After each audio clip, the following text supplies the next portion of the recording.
Hello students, Subhash here. इस lecture में सबसे पहले तो हम कैपेसिटर के बारे में पढ़ेंगे। Then next we are learn about parallel plate capacitor. सबसे पहले समझ लेते हैं कैपेसिटर क्या है। तो जैसे कि हम स्टैंडर्ड 10 में रजिस्टर पढ़ चुके हैं कि वो एक ऐसा डिवाइस है जो करंट को रजिस्ट कर रहा है। कैपेसिटर भी ऐसा ही कोई डिवाइस है, लेकिन इसका काम है एनर्जी को स्टोर करना।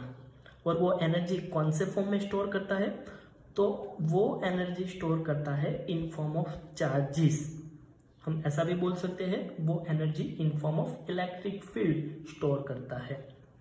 बेसिक समझते हैं कैसे वर्क करता है कैपेसिटर। वो लेट सपोज यहाँ पे कंडक्टिंग स्फीयर है जिसके ऊपर Q चार्ज है। इस कंडक्टिंग स्फीयर का पोटेंशियल है V। अब जैसे कि हम लास्ट कुछ लेक्चर में पढ़ ही चुके हैं कि अगर मुझे कोई dq चार्ज को इनफाइनाइट डिस्टेंस से इस स्फीयर के ऊपर लाना है तो मुझे उसके ऊपर वर्क करना पड़ेगा। वो वर्क कितना होगा? तो उसका इक्वेशन कुछ इस तरह से हम लिख सकते हैं dw equal to v dq। अब इस इक्वेशन से हमें एक चीज पता चलती है कि इस स्फीयर का पोटेंशियल जितना हायर होगा, हमें किसी चार्ज को इनफाइनाइट डिस्टेंस से इस पॉइंट पे लाने के लिए वर्क भी उतना ज़्यादा करना पड़ेगा। मतलब कि इस कंडक्टर की कुछ लिमिट्स है, उस लिमिट से ज़्यादा उसके ऊपर चार्जेस स्टोर नहीं हो सकते क्योंकि उसके ऊपर ज़्यादा वर्क करना पड़ता है। या फिर हम दूसरी तरीके से बोले तो हम ऐसा बोल सकते हैं कि अगर इस मटेरियल या फिर इस कंडक्टर के ऊपर चार्ज स्टोर हो रहा है, लेकिन इस कंडक्टर की कुछ लिमिट्स होगी। अगर कुछ लिमिट्स से ज़्यादा चार्जेस इसके ऊपर आ गए तो इस कंडक्टर के आसपास की इलेक्ट्रिक फील्ड इतनी हायर हो जाएगी कि वो इसके आसपास की जो एयर है उसको आयोनाइज कर देगी। अब आयोनाइज हो जाएगा तो क्या होगा? तो इस कंडक्टर के ऊपर जो चार्ज स्टोर है वो लीक होना स्टार्ट हो जाएगा। तो यहाँ से ये पता चला कि इस कंडक्टर की कुछ लिमिट्स है, उतने ही चार्ज उसके ऊपर स्टोर हो सकते हैं और उसके रिलेटेड उसके ऊपर पोटेंशियल होगा। The capacitance of the capacitor is C equal to Q by V। किसी भी कंडक्टर के ऊपर चार्ज बाई पोटेंशियल का रेशियो निकालेंगे तो वो उस कंडक्टर का कैपेसिटेंस दिखाता है। The ratio of electric charge Q and potential difference V at every stage is found to be constant।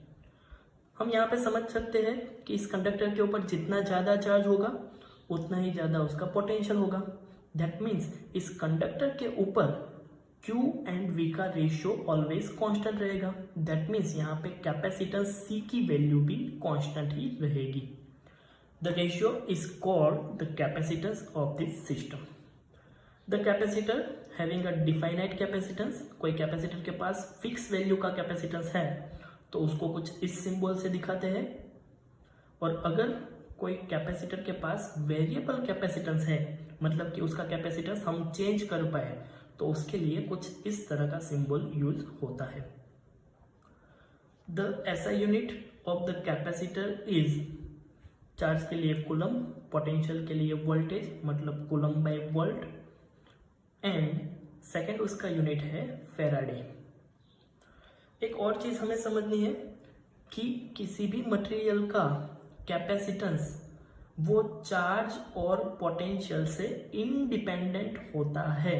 जैसे कि मैंने यहाँ पे देखा, इस कंडक्टर के लिए ऑलवेज कोई भी पॉइंट पे चार्ज और पोटेंशियल का रेशियो तो कांस्टेंट ही रहता है। मतलब कैपेसिटेंस चार्ज और पोटेंशियल के रेशियो से इंडिपेंडेंट होता है। तो कैपेसिटेंस किसके ऊपर डिपेंडेंट होता है? The capacitance C depends only on the shape, size, separation of the system of two conductor. मतलब कि वो मटेरियल के शेप साइज के ऊपर डिपेंड करता है। एक और चीज हमें याद रखनी है कि स्फीरिकल कैपेसिटर हो कि जिसकी रेडियस R हो, उसका कैपेसिटेंस कितना? ये डायरेक्टली हम MCQ में इसका यूज कर सकते हैं। स्फीरिकल कैपेसिटेंस कोई ऐसा एक स्फीयर है जिसकी रेडियस r है तो उसका कैपेसिटेंस कितना होगा। जैसे कि हम आगे पढ़ चुके हैं कैपेसिटेंस का इक्वेशन Q/V। अब स्फीयर की सरफेस के ऊपर पोटेंशियल कितना होता है तो वो हम पढ़ चुके हैं, वो होता है KQ/R।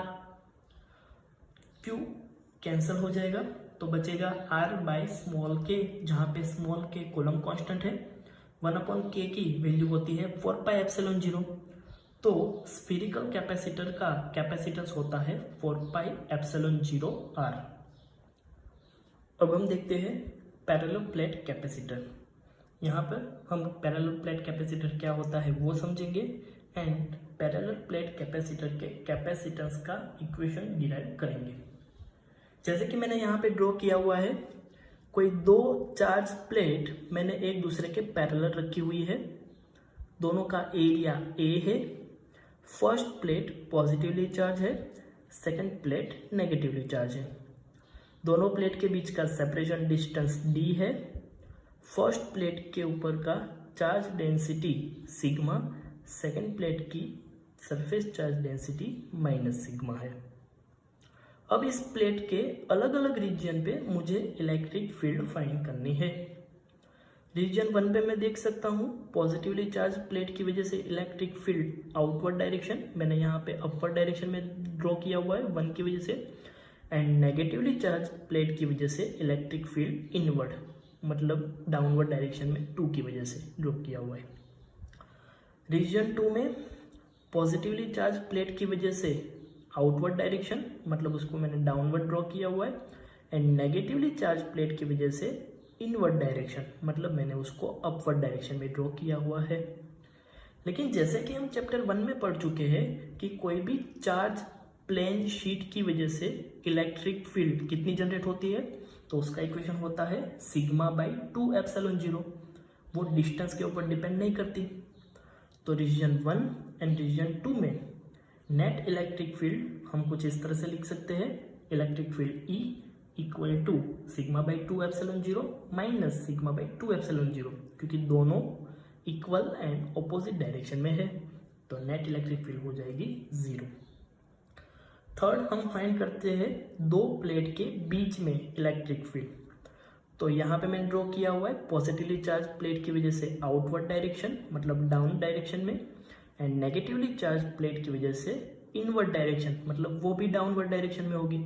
मतलब यहाँ पे नेट इलेक्ट्रिक फील्ड में दोनों प्लेन शीट की वजह से जो इलेक्ट्रिक फील्ड जनरेट हो रही है उसका एडिशन होगा। So in the inner region between plates 1 and 2 net electric field E equal to σ/2ε0 plus σ/2ε0। That means 2 σ/2ε0 equal to σ/ε0। Sigma surface charge density equal to मैं लिख सकता हूँ Q/A। तो electric field E equal to हो गए Q/A∈0। जैसे कि हमें इक्वेशन पता है कि पोटेंशियल V इक्वल टू होता है इलेक्ट्रिक फील्ड इनटू डिस्टेंस। इस इक्वेशन में इलेक्ट्रिक फील्ड की वैल्यू रखते हैं तो electric field Q/A∈0 into distance D। अब मुझे कैपेसिटेंस निकालना है तो कैपेसिटेंस का फॉर्मूला हम लगाए तो capacitance C equal to Q/V, जहाँ पे V मतलब पोटेंशियल का इक्वेशन QT/A∈0 रखेंगे। Q कैंसल, A∈ न्यूमरेटर में चला जाएगा। तो पैरेलल प्लेट के कैपेसिटर का कैपेसिटेंस हमें मिल जाएगा C इक्वल टू ε0A/D।